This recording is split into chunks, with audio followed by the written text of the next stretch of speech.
Fala galera, eu sou a Caliana Cruz e hoje a gente está apresentando mais um Proseando para vocês aqui na TV Vinsérie. E eu tenho um convidado muito especial para mostrar para vocês, a gente vai conhecer um pouco da história dele. Mas antes de eu falar quem é o meu convidado, eu tenho que fazer os agradecimentos aos nossos patrocinadores, que é o Pedacinho de Minas, gente, que tem o melhor pão de queijo de Brasília, que tá simplesmente uma delícia, a Calhau Modas, e hoje eu tô toda vestida de Calhau Modas, que é outra patrocinadora do nosso programa. E, gente, o convidado de hoje tá sensacional. A gente vai falar com um empresário, com um político, né? É simplesmente o Tabanês, não é isso, Tabanês? Conta pra gente, Tabanês. Eu tô vendo aqui, cara, que legal a sua história. Você, além de professor, político, você fundou a primeira escola de CAC, né, de Brasília. Conta um pouquinho pra gente dessa sua trajetória como professor, político, como essa história de CAC. Conta um pouquinho pra gente. Quem é o Tabanês?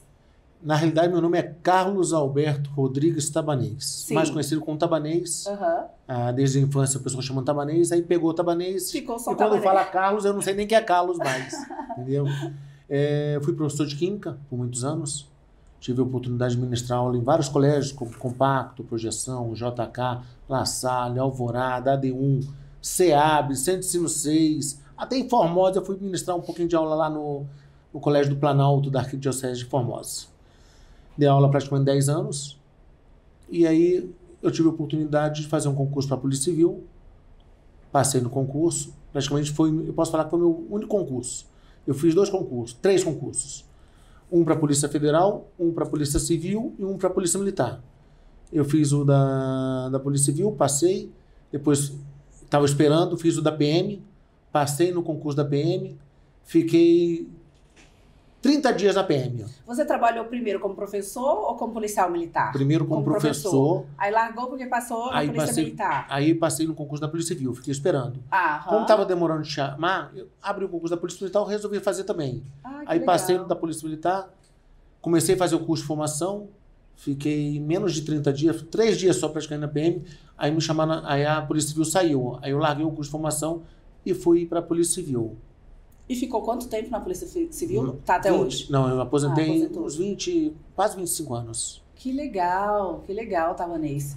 E como que foi, assim, Gente, ele é suplente, né, do MDB, você teve 14 mil votos. Que legal, Tabanês. E já é a segunda vez que você se candidata, né? A primeira vez... Como que surgiu essa ideia de você entrar na política? Surgiu do nada. Porque eu nunca gostei de política. Toda vez que falava em política, eu esculhambava a pessoa, virava para as costas, deixava o cara falando sozinho, e falava que na política só tinha ladrão, só tinha vagabundo, e tá. E uma vez, sentado num bar, uma pessoa começou a me encher a paciência. Ia começar a época de eleição, e começou a falar. Eu falei, olha, eu vim aqui para beber, não vim para falar sobre ladrão nenhum. A conversa começou nesse padrão. E ele falou que teve uma hora que eu falei o seguinte, vamos fazer o seguinte, para de falar sobre política, eu vou atrás de um partido. Aí peguei numa brincadeira de bar. Peguei o celular, partido político no DF, apareceu um tal de PROS.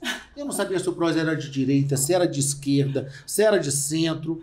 Fui lá, eu bati lá no portão, aí atendeu um cara, aí... Como é que faz para ser candidato? Eu falei, deputado, como é que faz para ser candidato? A cara olhou do pé à cabeça... Aí perguntou, você faz o quê? Não, eu fui professor de Química, tenho uma pequena empresa e sou policial civil. Ó, agora não, deixa teu nome, teu telefone e teu e-mail, que quando nós formos procurar, começar a fazer a nominata, aí eu perguntei, o que é nominata? Eu vou te explicar mais à frente. Nós entramos em contato contigo. E aí passou. Eu já tinha esquecido isso.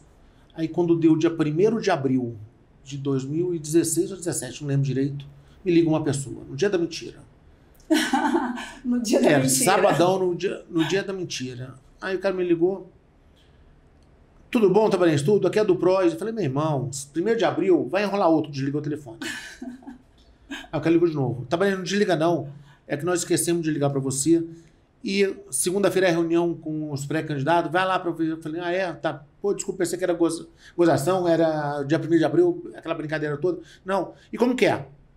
Ó, segunda-feira, 11h30, você bate na porta aqui da 26, onde era o partido PROS, vai na porta e quando chegar lá você fala assim, eu quero falar com a Boa Morte. Aí você eu educado do jeito que foi, eu soltei tanto palavrão pra cima desse cara, e fiquei com aquilo na cabeça. Segunda-feira fui eu lá. Agir no portão, chegou o Moreno, aí eu queria falar com o Boa Morte. Ele falou, como? Queria falar com o Boa Morte. Ele falou, prazer, Boa Morte. Falei, documento. O nome do infeliz era Edmilson Santana Boa Morte. Falei, pô, bicho, você tá de sacanagem comigo. Dia 1º de abril, você vai pra falar Boa Morte, eu pensei que era trote. Gente. Aí começamos a conversar, fizemos uma amizade. Tem uma amizade até hoje, posso falar. E aí eu me filiei ao partido. Sem saber nada de política, nada. Aí fiz uma campanha, assim, do meu jeito, onde eu era coordenador, eu era encarregado, eu era financeiro, eu era candidato. O que eu tinha? Eu tinha um pessoal de mídia bom. Eu tinha o pessoal do Marcos Holanda, que fez toda a minha parte de vídeo, tomava conta da mídia, e abriu a urna. O pessoal lá do partido falou que ia ter 1.000 votos, outros 500. A aposta maior era 2.000 votos. Lá vai eu com 8.078 votos. Gente, na primeira candidatura. E aí, fiquei como suplente, praticamente 4 anos, quando faltou um mês de 2018, 22. Eu era terceiro suplente, e aí o Guarda Jânio saiu e me deu a oportunidade de assumir a Câmara. E aí eu assumi a Câmara como deputado. Era para ficar um mês, mas na realidade eu fiquei 20 dias, mais ou menos. Ai, que legal, então já teve... já fiquei como já peguei o título de deputado, já fiquei como deputado. E aí, nesses 18 dias, eu lembro, se não me engano, eu fiz 28 projetos de lei, 45 projetos de lei e 22 indicações ao governador.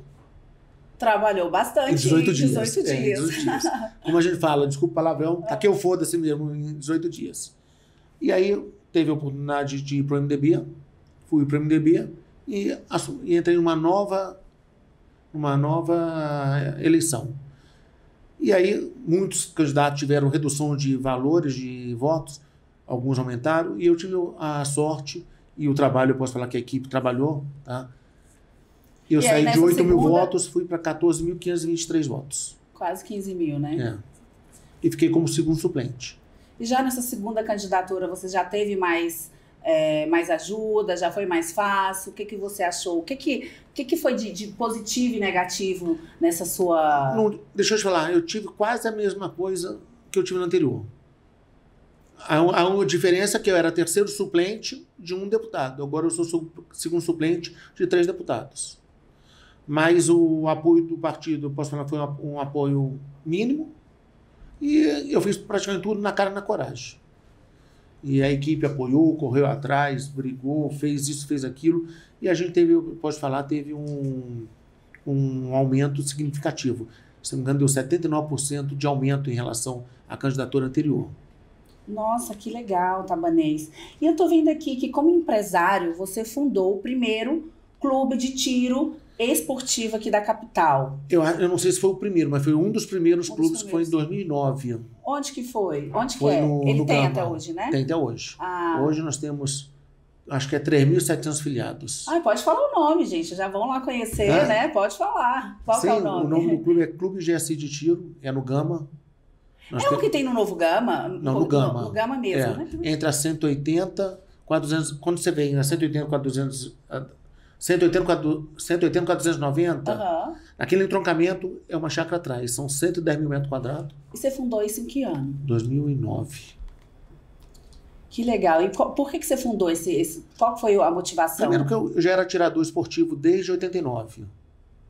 Então, participando mesmo de competições? De competições, eu tinha 18, 19 anos, eu já participava da Federação Brasileira de Tiro-Alvo. Aí eu fui pro tiro-alvo, depois eu fui pro tiro prático e sempre fui treinando tiro. Tive a oportunidade, estava na polícia já, tive a oportunidade de montar um clube. Falei, vou montar um clube para poder ter minha área de treinamento. E aí era uma área mais para um grupinho pequeno. E aí um colega meu, que era até da época do Sindicato dos Vigilantes, falou assim, vamos expandir, eu tô querendo montar um clube. Falei, não monta clube não, vem para cá, vem comigo aqui. Botei ele como presidente do clube, eu fiquei como vice-presidente do clube. E aí ele começou abriu o clube para mais pessoas. E aí nós saímos de 50 afiliados, que era uma coisa tranquila, tinha domínio de tudo, para 3.700 filiados, deve estar quase em 4.000 hoje.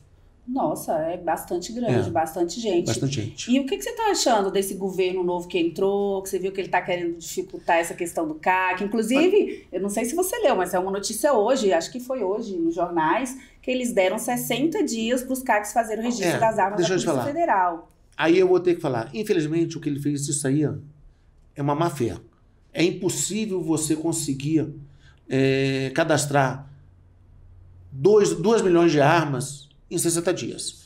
Hoje eu liguei para o presidente do clube e pedi, o sistema não está nem funcionando direito. Você não consegue colocar. Então, ou ele vai... E quem não cadastrar nesses 60 dias vai perder? Seria isso? Isso vai ser uma briga feia. Porque, por exemplo, eu tenho algumas armas. Vou falar a quantidade, mas eu tenho algumas armas. Que estão no Exército e outras na Polícia Federal. Eu tenho validade do meu registro até 2031. Quer dizer, então, que eu vou perder a validade que já está registrado. Eu acho que vão tentar entrar com uma DIN. Eu acho que pelo menos os políticos hoje, que são armamentistas, no mínimo tem que entrar com um inconstitucional disso. Porque, sabe o que acontece? O sistema é o seguinte, hoje nós temos Sinarme e Sigma. Sinarme é a Polícia Federal e Sigma. Os dois sistemas se comunicam. A Polícia Federal tem acesso ao Sinarme. Para que você quer fazer um recadastramento, tá certo? De uma arma que já é cadastrada e que a Polícia Federal tem acesso. É complicado, né? Eu não quero falar isso, mas vou ter que falar. Ou é muito má fé do governo atual, querendo fazer com que os atiradores não consigam cadastrar e passem essas armas a ser ilegais para eles quererem aprender as armas, que é uma pouca vergonha. Ou é incompetência de quem fez essa portaria que não conhece a realidade.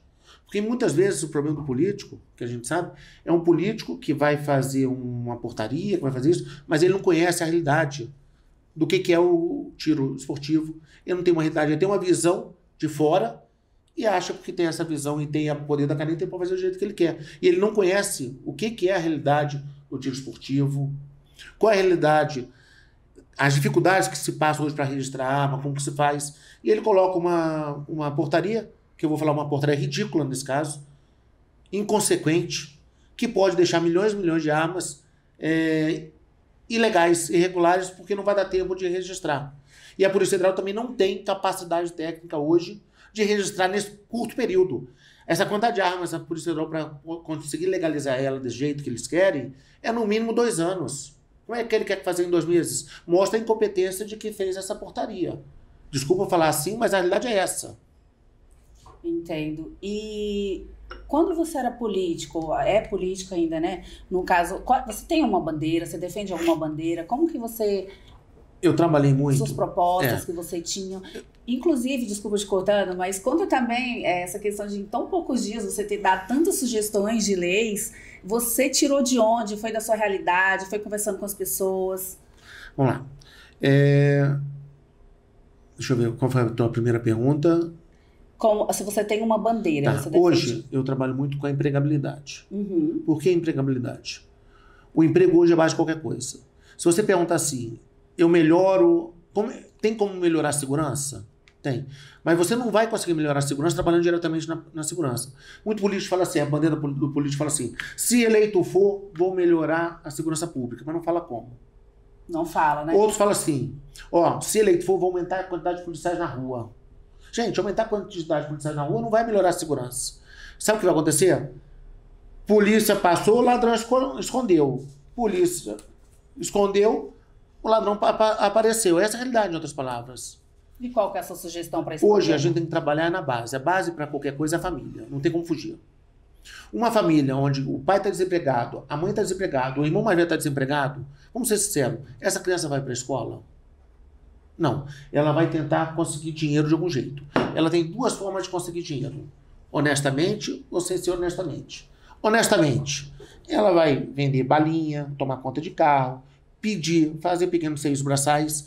Esse período que ela está na rua, o dia todinho, tentando conseguir um trocado para ajudar no sustento da família, era o período que ela tinha que estar na escola. Só que ela vai crescer, depois de um certo tempo fica mais difícil estudar, ela vai crescer, já ela vai ter um filho, e esse ciclo vicioso de desemprego continua. Porque se você perguntar para mim, tem emprego no DF? Tem. Eu não tenho gente qualificada. Infelizmente a realidade é essa. Então ela vai para o lado honesto, é isso que vai acontecer. Mas ela pode ir também para o lado desonesto. Ela puxa o 3 de 8 e fala assim, vou para parada, vou para a vida boa. Vou para o roubo, furto, o tráfico de droga, por em diante. O que vai acontecer? Primeira coisa, o teu índice de violência vai lá para cima. A tua segurança vai lá para baixo. A tua insegurança vai lá para cima, você concorda? E vai aumentar a criminalidade. Então, o que acontece? E essa criança que foi para a criminalidade, ou ela vai ser presa pela polícia, ou ela vai ser morta por um bandido qualquer, por uma quadrilha, presa, morta, tá certo? Ou ela vai chegar a um ponto que ela não tem nem mais como roubar. Porque o ladrão também tem uma idade útil para ser ladrão, tá? Então, o que acontece? E se ela é presa, quem paga a conta? Somos todos nós aqui. Então, agora, se uma família, mínimo que tem hoje condições de botar essa criança na escola, você acha que vai deixar ela na rua? Vou fazer uma pergunta indiscreta. Você tem filho? Tem. Tem. Muitas vezes você deixa de comprar uma coisa para você e para o teu filho, não é isso? Claro. Então, se você tiver o mínimo de chance de sustentar, você vai dar o que for de possível para essa criança ter uma chance de ter uma escola melhor, ela crescer, ter uma formação melhor. E ter um emprego melhor. Isso é coisa para uma geração e melhorando a outra. Então, a base do problema hoje é emprego. Não interessa se é um subemprego, mas o menor emprego que seja, hoje, dá uma condição mínima para essa criança estudar. Agora, quando a família, todo mundo está desempregado, essa criança vai ter que ir para a rua. Então, a gente tem que começar primeiro com a empregabilidade, é a primeira base. Tá certo? Com a empregabilidade, a gente muda saúde, segurança e educação. E o tiro, que eu não posso deixar de falar, porque é uma coisa que eu sempre tratei, que é o tiro esportivo, e é uma coisa que eu gosto e que a gente, graças a Deus, do período do Bolsonaro para cá, deu um avanço muito grande. Agora, se você parar e perguntar, teve muito exagero do período Bolsonaro para frente? Teve. Teve muito atirador que quis utilizar das brechas da lei para querer usar a arma. Então, a gente tem que dosar. O atirador, ele vai ter o direito ao uso da arma dele por tiro esportivo. Se ele quer ter a arma dele para andar no dia a dia, ele tem que ter o porte de arma que é tirar na Polícia Federal. É verdade. E você trabalhou, você falou 20 anos, né, como policial civil. Teve algum... Você era agente? Você era... Eu fui agente de polícia. Aham. Fui agente de polícia, trabalhei praticamente, posso falar, 18 anos dentro da Divisão de Operações Especiais. Ah, que legal. Que me deu a oportunidade de rodar todo o Distrito Federal. Então hoje eu posso falar que dentro do DF, em torno, eu conheço cada buraco do DF. E por isso, graças a Deus, nos poucos dias que eu tive a oportunidade de fazer vários projetos. Porque eu conheço bem a realidade do Distrito Federal. Eu conheço a realidade do entorno. Então você já chega numa situação onde eu prendia, eu não tinha o poder da caneta. E aí eu tive a chance de ter o poder da caneta. Então nesse curto período que eu tive que aproveitar o máximo possível para colocar todos os projetos de leis possíveis para a gente relaxar. Fala um projeto de lei para a gente que você lançou, que você acha super interessante, que você gosta. O LARC. Que seria? O LARC, o que é? Hoje, um dos problemas que nós temos na juventude é o adolescente engravida. Uma gravidez precoce acaba com a vida da mulher. Por que acaba com a vida da mulher? Muitas vezes ela não está casada, o namorado dá o pé na bunda dela, deixa ela sozinha, ela vai ter que ser mãe, pai ao mesmo tempo, vai ter que trabalhar. Hoje o emprego já está difícil. Uma pessoa, imagina com um adolescente já, uma mulher mais nova, que está começando a vida já com uma gravidez. E ela tem que trabalhar, não tem como. Então lá, que é um anticoncepcional de longa duração, onde você coloca é tipo como se fosse vamos botar grosseiramente um chipzinho, que ele dura por 6 meses. Colocar no adolescente? Não, para a mulher que queira. Quem quer. A mulher que queira, no caso. E aí você faz um trabalho de controle, tá certo? E faz com que você tenha como que eu posso falar? Uma organização familiar. Então, muitas vezes, imagina, a moça acabou de casar e, de repente, por um descuido, a gente sabe que pode acontecer, engravida.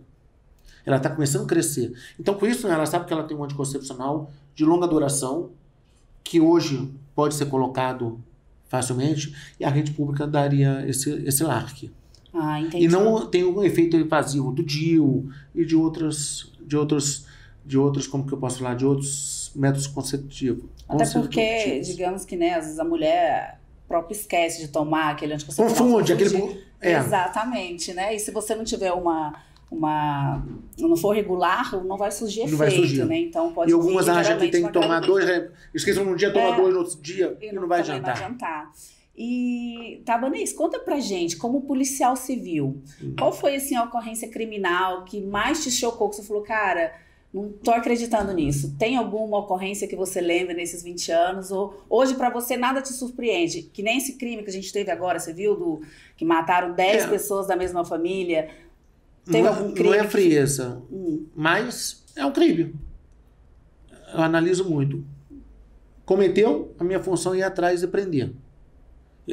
Se você começar a se envolver com a situação de cada um dos crimes, você endoida. Você tem que analisar friamente.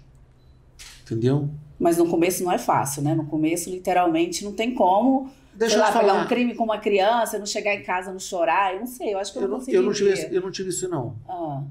Pra mim foi muito tranquilo.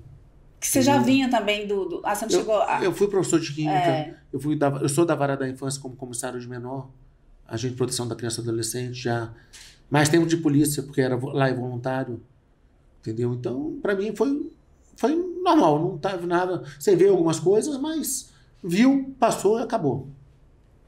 E o Tabanês, longe desse personagem, né, como político, como professor, como policial, o que você gosta de fazer? O que você faz seu momento de lazer, que você é casado, né? Sou. Tem filhos? Tem. O que você gosta, o seu melhor momento? O que você mais gosta de fazer? Vou pro clube de tiro. Tem que estar sempre dentro do... Não, é porque o que acontece é uma coisa que relaxa, é porque o pessoal muitas vezes tem uma visão deturpada do tiro esportivo. O tiro esportivo te obriga a ter concentração, te obriga a ter respiração, domínio da emoção. Você acha que é mais fácil? Você deve ser instrutor, né? Eu fui instrutor de tiro. É mais fácil você ensinar a atirar o homem ou a mulher? A mulher. Por quê? É muito melhor de atirar. A mulher é mais tranquila. A mulher, ela ouve o que a gente pede para fazer e faz ao pé da letra, tá certo? E eu não sei explicar. A mulher é mais fácil. Muito mais fácil. Assim, o jeito dela, muitas vezes. A barreira, muitas vezes, da mulher é só os primeiros tiros, que não está acostumado com aquele barulho forte, né? E o movimento da arma. Mas depois ela começa a ver isso, é tranquilo.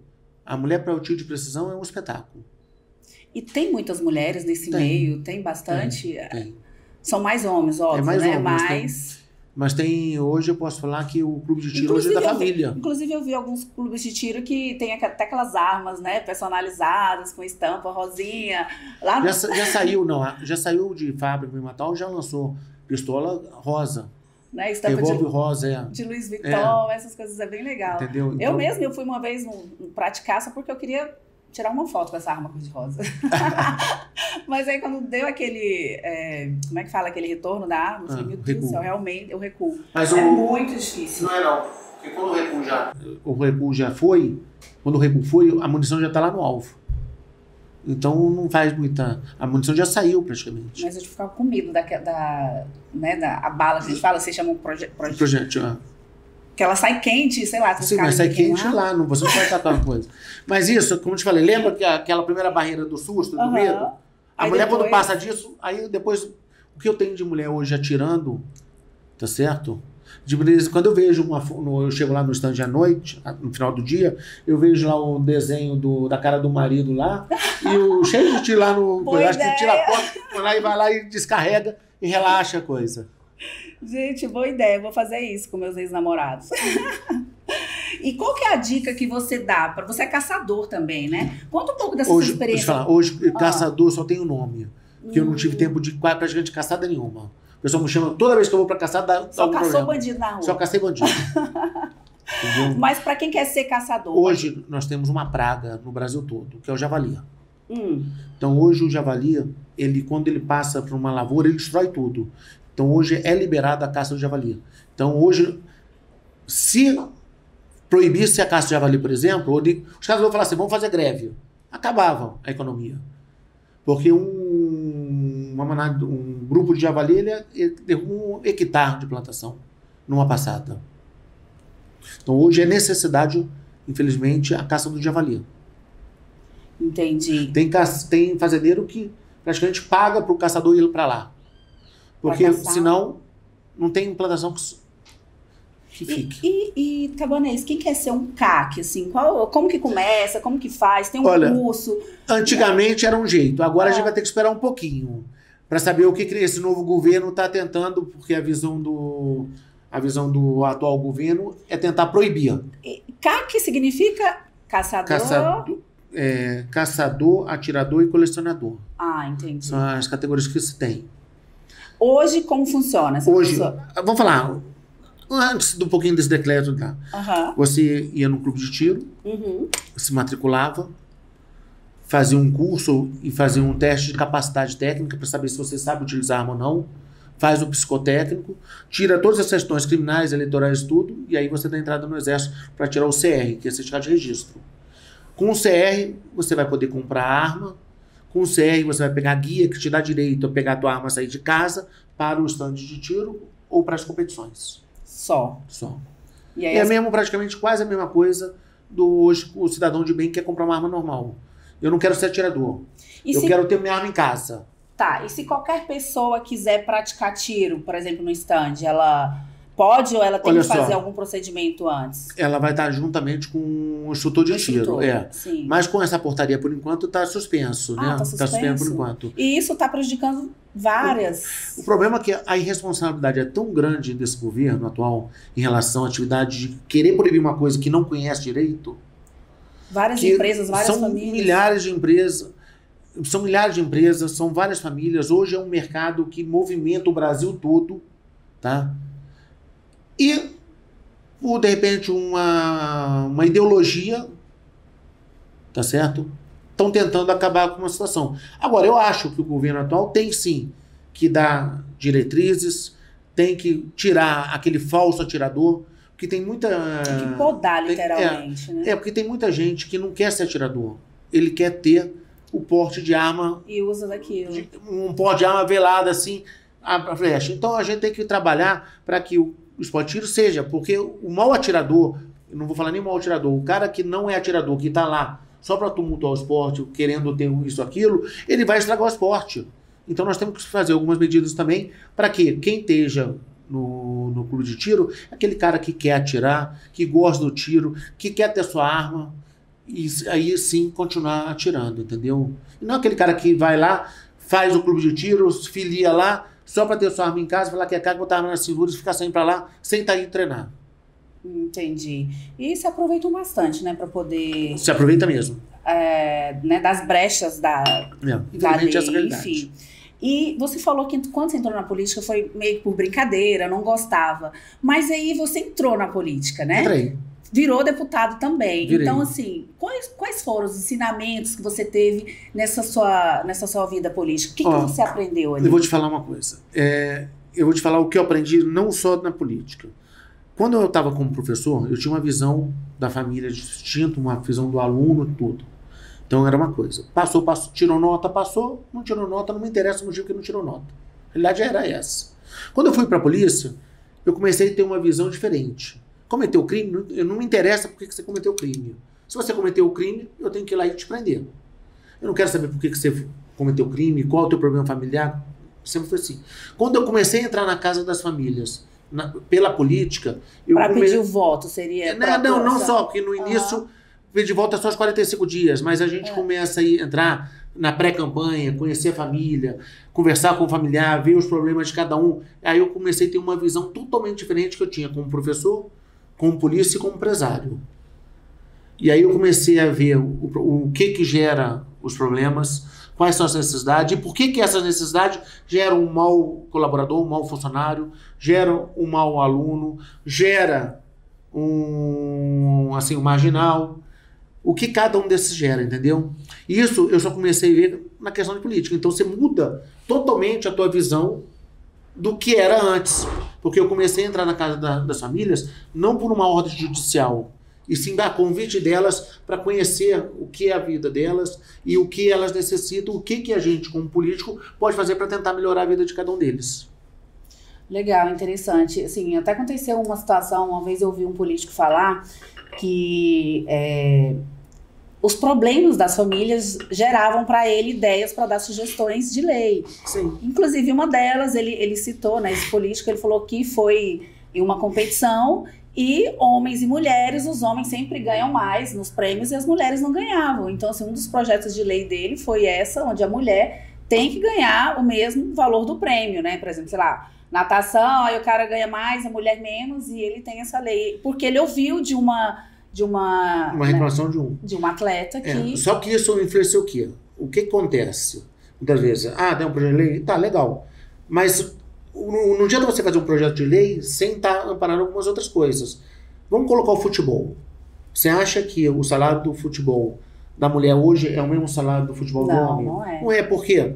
Porque o futebol masculino hoje gera uma renda muito maior. E o do feminino hoje não se tem um público tanto que faça com que gere a mesma renda. Então já se gera rendas diferentes. Lógico, se aqui ganha mais, gera mais renda, ele vai pagar mais aqui. Se aqui gera menos renda, ele vai pagar aqui. Diferente, por exemplo, eu tenho uma vaga, por exemplo, de recepção, que a recepção pode ser homem e mulher mais fácil.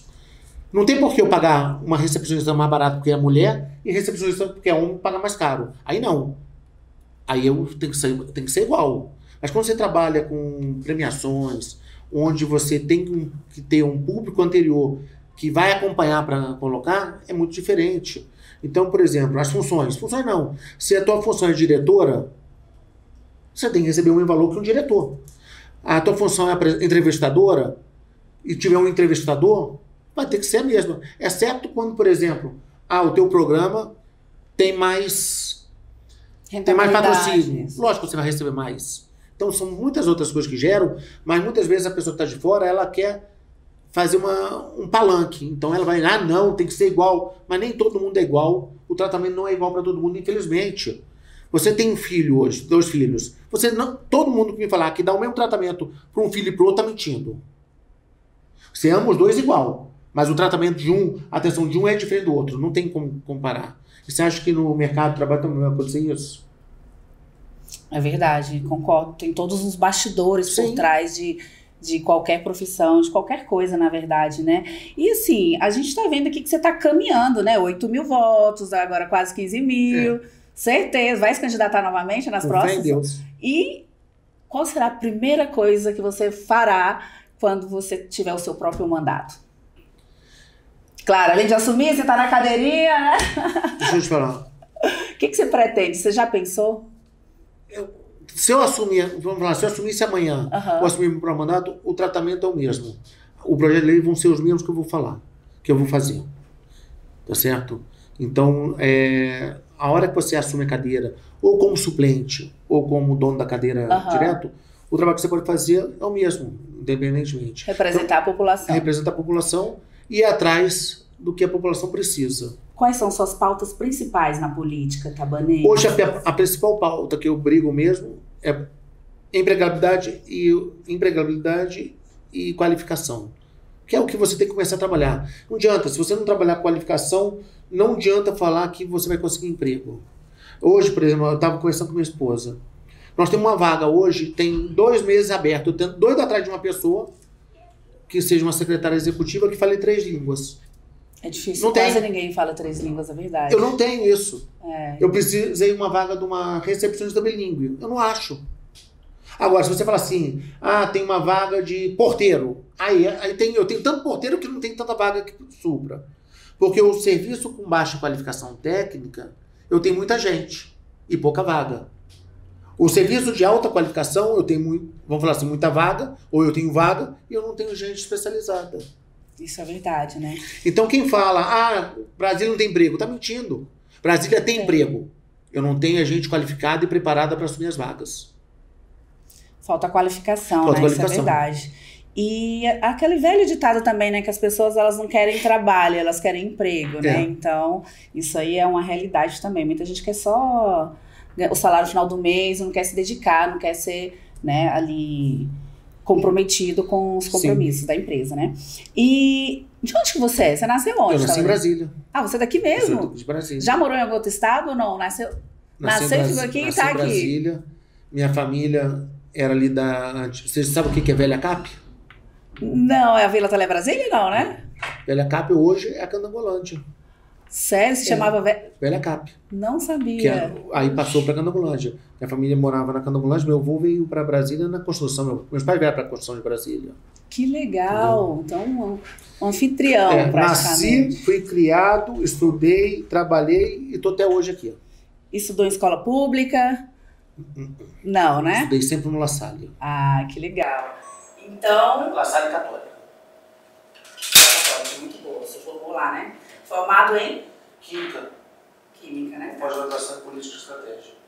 Legal. E o que você acha do nosso quadro da saúde pública hoje? Por que as coisas não funcionam? Explica pra gente. Porque todo mundo promete, eu vou melhorar a saúde, transporte. Por que nada não sai só ali? Por que não funciona?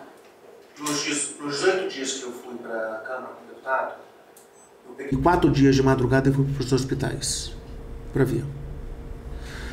Então, se eu for falar mesmo a isso, vai gerar um pé de guerra do tamanho do monstro. Porque eu fui em hospitais que a escala completa de médico. O atendimento estava perfeito. Agora eu fui em escalas lá que o médico faltou e não avisou. Faltou e não deu satisfação. Então, como é que uma escala de 3 médicos trabalhando, 2 faltam e um médico só? Eu tinha um médico no dia que eu fui lá para atender internação, pronto-socorro e a ala do respiratório, que era o Covid. Você acha que o médico só consegue atender isso tudo? Claro que consegue. não. Agora, se os outros 2 médicos estivessem trabalhando lá, não tivessem com falta, com atestado, e avisado para ter uma troca antes, eu teria uma escala completa. E também, lógico, também falta eu acho que falta ainda um pouquinho mais de contratação de médicos. Está faltando a quantidade de médicos hoje para melhorar um pouco mais o atendimento. Isso é verdade, né? E nunca melhora, né? Porque entra e sai gente na política e acaba que não. É porque, outra coisa, para você fazer isso, como que você fosse falar, você tem que pegar e bater de frente e se indispor. Saber por que o médico não foi? Porque sempre, deixa eu falar, você tem uma empresa particular. Aquele funcionário que sempre está botando atestado, ele continua trabalhando? Rapidinho ele vai ser demitido. Atestado é legal? É legal, mas tem horas que é imoral. Hoje tem gente que pega atestado, levanta assim, hoje eu não estou com vontade de trabalhar. Vai ali no hospital, vê na internet, depressão, por exemplo. Sintomas da depressão, ele bate aqui, sintomas da depressão. Ele chega lá e conta a historinha da depressão pro médico, o médico vai lá e dá um atestado de 15 dias para ele. Esse funcionário, mais cedo ou mais tarde, ele vai rodar. A hora que começar a arrochar e apertar de verdade, a coisa moraliza. Verdade, concordo com você, viu, Tabanês? Olha só, eu queria muito agradecer a sua participação aqui. Né? A gente sabe que atrasou um pouquinho o podcast, você também tem um compromisso. Foi muito legal conhecer a sua história. Parabéns pelo trabalho que você está fazendo. Espero que realmente você entre, mude um pouco esse quadro da realidade política, que está todo mundo cansado, não só eu, mas todo mundo. E que entre pessoas novas lá com vontade realmente de fazer acontecer as coisas. Agradeço de verdade. Você quer deixar alguma coisa dita para os nossos telespectadores? Eu vou aproveitar, não posso deixar de falar, pessoal, vamos lá me seguir na rede social, TabanezDF, TABANEZDF. Face, Instagram, YouTube, é tudo mesmo. Isso aí, gente. Obrigada.